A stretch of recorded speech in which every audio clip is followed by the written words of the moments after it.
said she would, but it is now 6 o'clock. She usually runs a little bit late. Yeah, so we can begin by calling the meeting of the Personnel Committee of February 27th, 2023 to order. To my knowledge, there is no public comment. Nobody has communicated, as far as I know, with any comment. I guess we should call the roll first. So we have myself, Terry Berthelot, Brian Coleman, and joining us, we have several. We have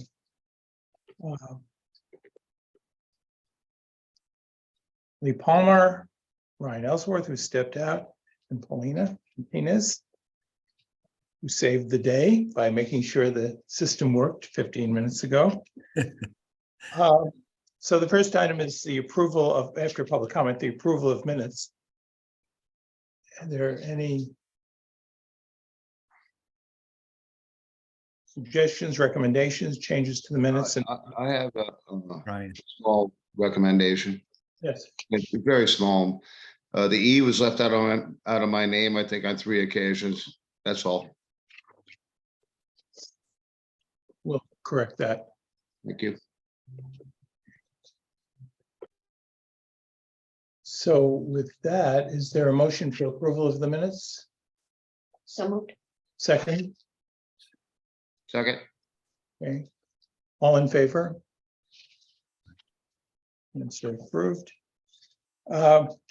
First, the one item of new business, which will be going to the council this evening, the approval of the firefighter contract, which is the outcome of a negotiation and mediation process, and I believe has been approved. The firefighters union Right. has, the membership has voted to Mhm. ratify the tentative agreement, so Mhm. it's just sort of the last leg of the race, the council Mhm. ratification tonight. Brian, you've received this online, right? As part of the packet. What's that? You received the firefighter contract as part of the packet. It's also Yeah. part of the council, so yeah. Do we have any questions or discussion, anything that needs to be brought to our attention? I don't have it in front of me, but the annual cost, if I remember seeing it, with salary increases, what, 71,000 was it? That sounds correct. Right, and that was predominantly salary increases, is that right? Predominantly. Yes. Okay. Yep. Was there any other higher ticket item in there that added to that 71,000 increase? Some of the cost would be also driven by changes in fringe benefits. There was an agreement to add in a manner basically equivalent to what DPW currently gets, a payment in lieu for retiree health insurance. So basically right now, in the previous contract, firefighters, retired firefighters who did not opt into the town's plan basically did not receive any sort of monetary benefit. And so we, in the interest of parity with the DPW workers, we added that. But as you suggest, a lot of the increase, though, was definitely driven by just what you consider to be regular adjustments in wage compensation. On the other side, there were some Offsets. offsets by reduced town deductible funding and Yep, some other- and again, trying to keep things, in line with other bargaining units. Currently, professional and technical and DPW, whose contract will conclude 1 year before the end of this 3-year agreement. Basically, their year 3, they're at 17% premium contribution. So this is trying to bring them in line with that, and then the same for the first 2 years of the deductible funding. The other 2 units are currently at 55%, and we we leaned on 50% for the final year of the contract, because that's where I genuinely believe the negotiations will pick up with the first year of the other two bargaining unit negotiations. Okay, so this is a 3-year contract? 3-year contract. There are many references to modified duty, some change in wording from light duty to modified duty. So if I understand this correctly, somebody who's injured on the job may, at the discretion of the town, be offered modified duty if that person is temporarily unable to perform their full duties. And I guess this is just that was negotiated. They're okay with this modification and Yeah, the change in light duty to modified duty, that's sort of a language cleanup. It's just a, I think we think that the word modified is a more accurate reflection of the actual work, you know. Okay. Light sounds like less important or something. Lee, I don't know if there's anything you want to say specific to that section.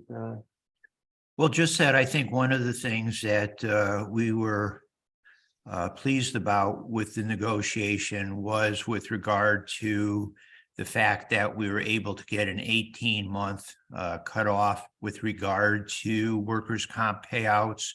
And that's something that had never been in that contract before. It is in the other two contracts with the professional and technical at 12 months. But historically, both police and fire, they tend to be more open-ended with regard to that language. And I think one of the things that was considered a success for us was the fact that we were able to negotiate the 18-month cutoff with regard to capping the workers' comp before we could take action to either look at potential separation, or obviously if there's an ADA kind of claim involved, we would have to take a look at that. But that was considered something that we were looking to try to get, and we were successful in getting a cap on that. okay. As a matter of procedure, Tony, I'm glad you're right. This does not need, this is on the agenda for the full council. Does not require our committee's approval. Is that correct? That's correct. I mean, if you Mhm. wanted to vote to endorse or whatever, you certainly could, but it would require committee action. It's been a process in the past. I don't know if the Committee personnel approved- committee is historically taken an action. You can, again, another option would be just to say the personnel's reviewed it. It was Yeah. discussed at the meeting, you know. If you feel comfortable referring to the council for approval, that always helps. Well, I would entertain a motion if there is that feeling, wishing to refer this with our approval to the council. So moved. Is there a second? Second, All in favor? Thank you.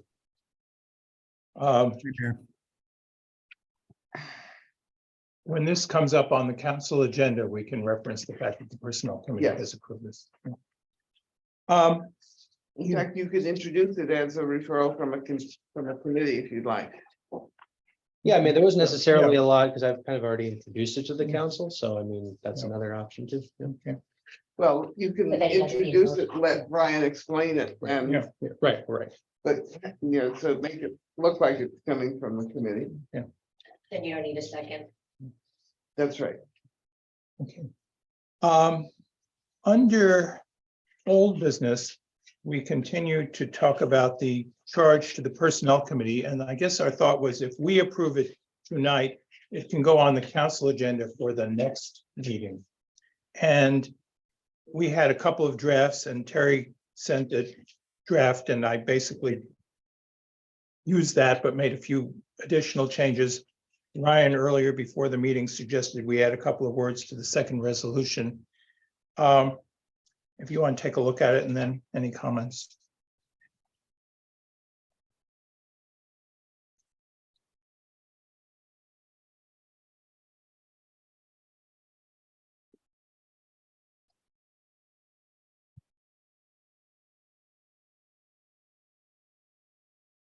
Wait, which thing are you talking about? So. Okay. The resolution. Hmm,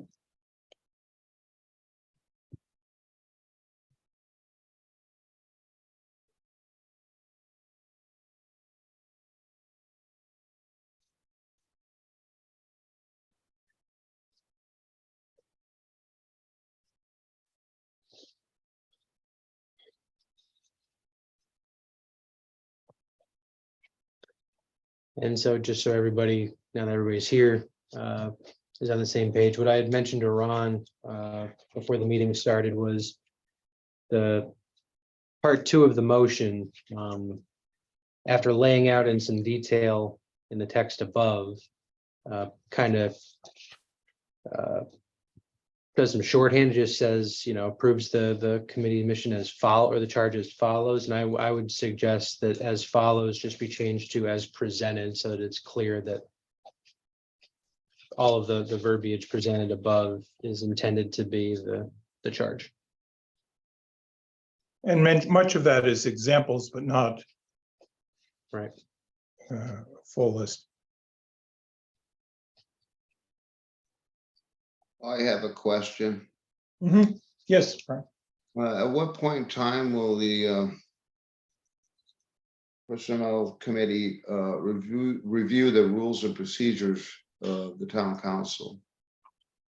It's customarily done at the start of each new council. So that would be in November. Okay.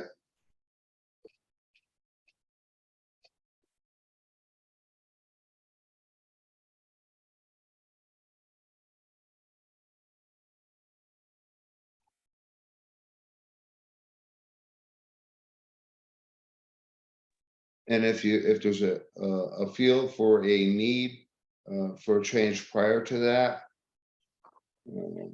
can a member bring that forward? Member of the council can propose that, and If the council approves referring to Yeah. to the personnel committee, sure. Okay.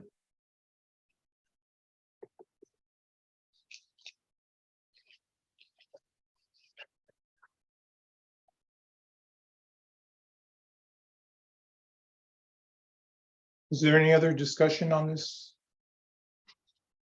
If so, I would entertain a motion to present this as approved by, to have the Personnel Committee approve this and present this with the two separate resolutions to the town council for their consideration at the next meeting. I can make that motion, but the actual motion will refer back to the document. Yes, the second of the two motions will refer back to that. So as presented, As amended. yes. Committee would read committee as presented above. End quote, to consider and advise the council. So moved. Second? I'll second. Okay. All in favor? Okay, so we can ask, Add it to the agenda. add it to the agenda, yeah. Well, you can do it as part of your committee report. They won't have these, so they They- won't have yeah. to look at. Yeah. It's not, there's no rush. The So next, is this for tonight or for another night? for another night. Okay. The next thing is the 360 evaluation for the town manager, which we want to initiate in not too long a period of time now.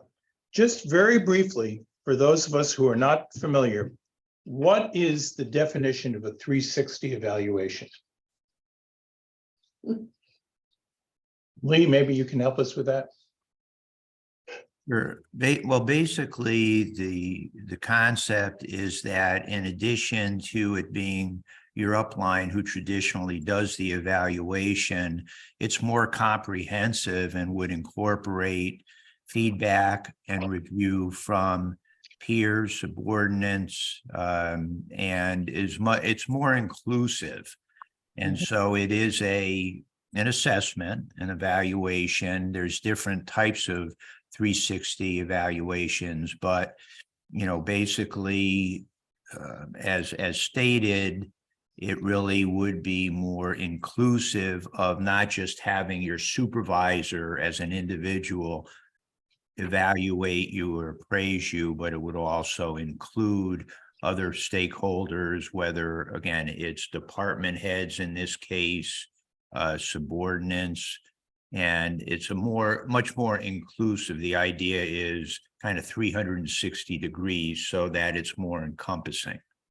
And it would be one of the functions of this committee, working with whatever consultant is hired, to determine who is included in that universe of entities to be included in the evaluation. Yeah, Yeah, I mean, I think Correct.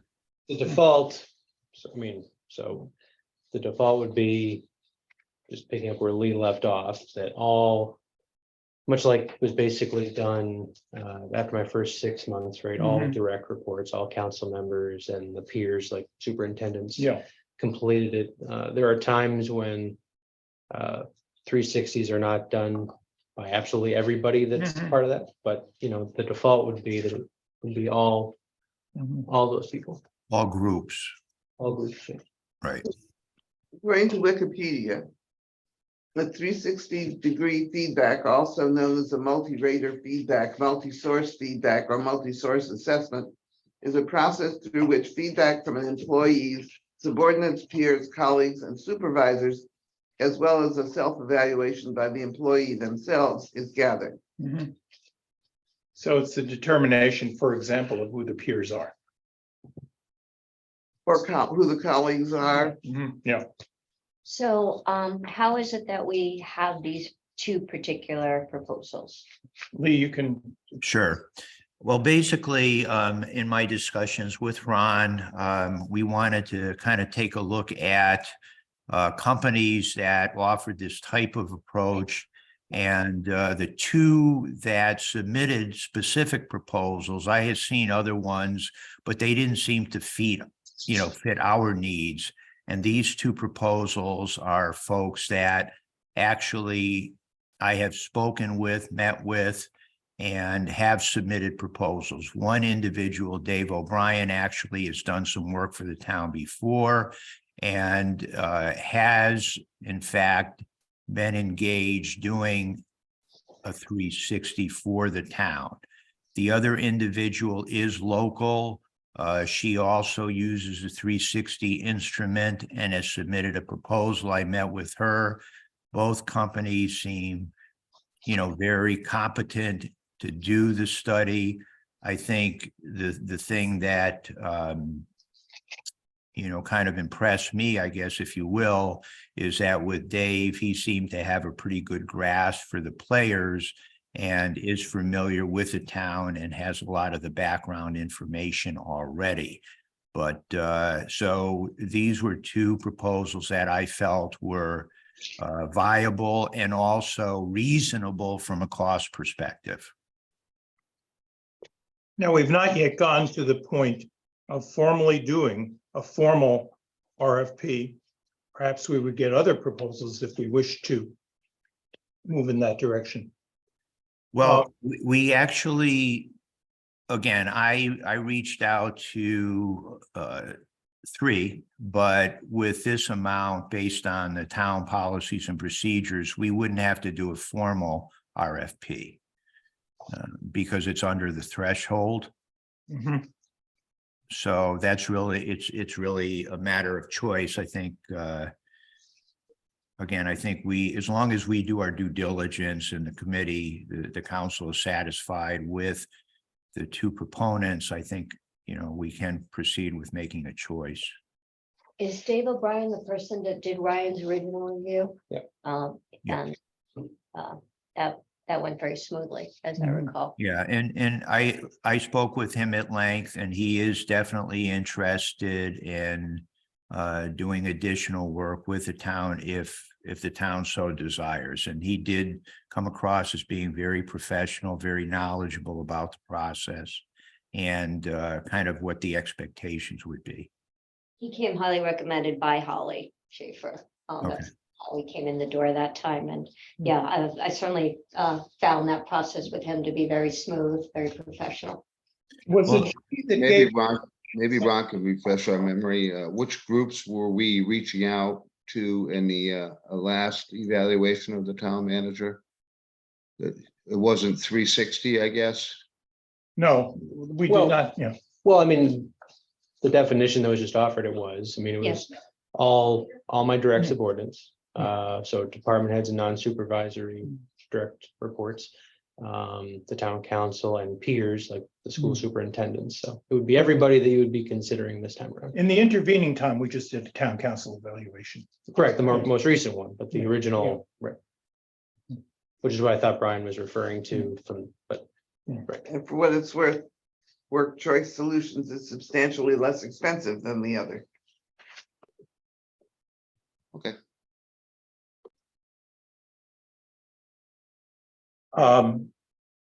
Whoever we hire, would they be getting support from Paulina and others? And I mean, HR, just like Holly sort of Right, yeah. facilitated, helped, right. kind of make sure that, yeah, Mhm. HR would continue to support it. Yeah. Correct, yeah, And HR would also be a participant. yes. I have no qualms with going with Dave O'Brien again. What's O'Brien's total amount? So $3,800.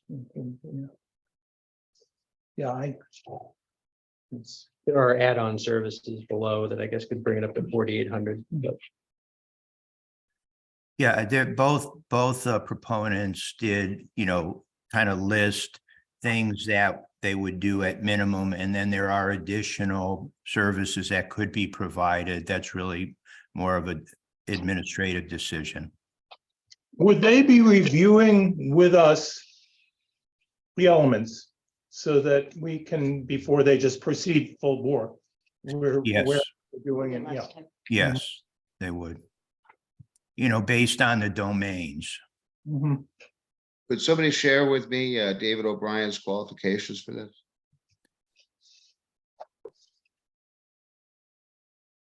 We can send you that information, Brian, sure, certainly, absolutely. Okay, thank you. And I probably won't be able to make a decision on this until I read that over. That's reasonable. So would we want to be prepared to make a decision at our next personnel committee meeting, which would be approximately March 27th? That's fine. And I'll make sure all of you have that information. If you don't, have it, I will make sure that you do get it. Okay. yeah, I vaguely remember Holly, I think, providing it the last time around, but we can certainly get an updated version. Does it make any difference whether the survey is accomplished during the budget process or before or after it? Well, this is actually a good point. I was going to bring this up. It's not an impossible mountain to climb, but for what it's worth, we didn't budget in this budget year for these services. So transfers of funds would need to be authorized by the council to pay the professional fee. That said, I mean, I think arrangements could probably be made such that, the ball gets rolling, so to speak, before the end of this fiscal year, because I mean, for the rating period, clearly we're talking about something that's done in the fall anyway, which we would be in the next year. So I think that if you kind of backload a lot of the work till after July 1, I think there's stuff you could do to kind of get the ducks in a row to hit the ground running. But I would prefer to see us budget for this in the next fiscal year budget rather than try to cobble it together this year. That certainly makes sense. Okay, if we are generally agreed on that, we will we'll review the materials about O'Brien and come to a determination at our March 27th meeting. And then things can get going. Okay. Next item I had was just how the 4-day week is going. So I continue to get positive feedback from employees in the building. I think I can honestly say, and Lee, certainly jump in if you've heard anything different. Haven't heard any complaints from our workforce that's directly affected by the change. Now it's still early and maybe there's some seasonality to it. Maybe, things that aren't currently problematic will rear their head. That's why I want to give it a larger sample size, but it's been favorable from the employee end. And we've gotten, a growing number of responses from the public via the online survey. And I would say we haven't tallied it up yet because again, it's still early, but it seems the majority of the comments have been favorable, saying that this seems like a sensible thing to do. I didn't typically utilize Fridays anyway, because it was a half day, or I know a lot of other town halls or organizations have done this for recruitment retention reasons. I think this is great for town employees. There have certainly been people that have said, you know, I pay taxes and you should be there 5 days a week, and anything less than that, I don't find acceptable. So there's definitely that feedback as well. But I think the majority of the feedback we've received thus far has been positive. So, When I worked for CUNY, City University of New York, in the summer, we had a 10-hour day, 4-day week. And in some ways it was great, but I would say by about 5 o'clock, I was kind of wiped out. yeah. And I don't know how productive I was between 5 o'clock and 7, but Well, and so I would say, so to be honest, you know, so I think everybody here knows this, but most of our employees are 35-hour-a-week employees. And if we were talking about, you know, I'm not saying that there aren't people that work way above and beyond that, but on paper, they're 35-hour-a-week employees, most of our staff. If we were a 40-hour-a-week work force, I don't know that I'd be proposing, because I do, for the reasons you just, I think a lot can change in that, going from that, you know, 9th hour to 10th hour. Yeah. And so I think that one of the reasons why I was comfortable at least saying we should pilot this was specifically because of that additional 5 hours that you're not worrying about. And so, yeah, that was part of the consideration.